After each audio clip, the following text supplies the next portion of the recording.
आम और फालसे का जूस तो सबने ही पिया है, लेकिन एक जूस जो शुगर को कंट्रोल करे, खून को साफ करे और टेस्ट में बिल्कुल आइसक्रीम जैसा हो, सिर्फ दो ही चीजें इसमें ऐड करें और इसका मैजिक देखें। मैं हूँ इकरा और आप देख रहे हैं cooking with Iqra Slim. Kindly video शुरू करने से पहले मेरे चैनल को सब्सक्राइब कर लें, बेल आइकन को ऑन कर लें ताकि मेरी हर आने वाली वीडियो का नोटिफिकेशन आपको मिल सके जी। किलो हमने जामुन ले लिए, इसको हमने ऐसे उतारना है, इसके सीड्स को हमने अलग कर देना है और इसको ऐसे हमने अलग कर देना है। इतना हेल्दी जूस होगा ये, इसका टेस्ट इतना जबरदस्त होगा, लेकिन आपने ध्यान रखना है कोई भी गलती ना हो जाए, क्योंकि अगर गलती हो गई तो ना तो टेस्ट मिलेगा और ना ही कोई फायदा होगा। तो आपने वीडियो एंड तक लाजमी देखनी है और इसमें कुछ ऐसी टिप्स हैं, ऐसे राज हैं जो कि आपको एंड पे जाके पता चलेगा। जी हमने ग्राइंडर ली, ग्राइंडर में हमने इसको ऐड कर देना है, जामुन को हमने ऐड कर देना है और इसमें हमने रिफ्रेशिंग के लिए पुदीने को ऐड कर देना है। पुदीना रिफ्रेशिंग के लिए बहुत जरूरी होता है।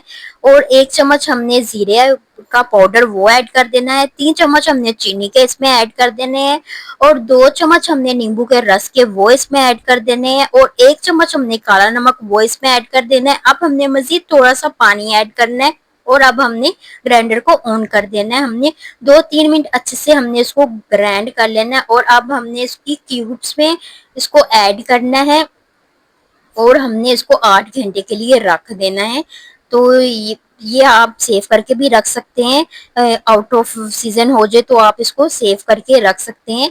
तो जैसे ही 8 घंटे कंप्लीट हुए तो माशाल्लाह से चेक करें कितनी जबरदस्त इसकी लुक आई है। तो अब हम इसको सेव करेंगे, जिपलॉक बैग में हम इसको ऐड कर देंगे।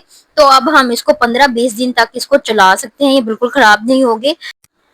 चलो फिर अब बारी आती है ग्लासों में ऐड करने की। तो हमने दो क्यूब्स उठाए हैं, उसको हमने ग्लासों में ऐड किया। एक एक ग्लास में मैंने सोडा ऐड किया था, दूसरे ग्लास में मैंने पानी ऐड किया था। तो ये चेक करें, अल्लाह की शान, उसकी नेमतें, उसकी बरकतें, दोनों ही सेम चीज है लेकिन कलर बिल्कुल डिफरेंट हो गए। तो माशाल्लाह से आपको ये मेरी रेसिपी कैसी लगी मुझे मुझे कमेंट पे बताएं और ये भी बताएं आप किस सिटी और किस कंट्री से देख रहे हैं मेरी वीडियो को। और मेरी वीडियो अच्छी लगी हो तो लाइक, सब्सक्राइब और बेल आइकन को ऑन करना मत भूलिए।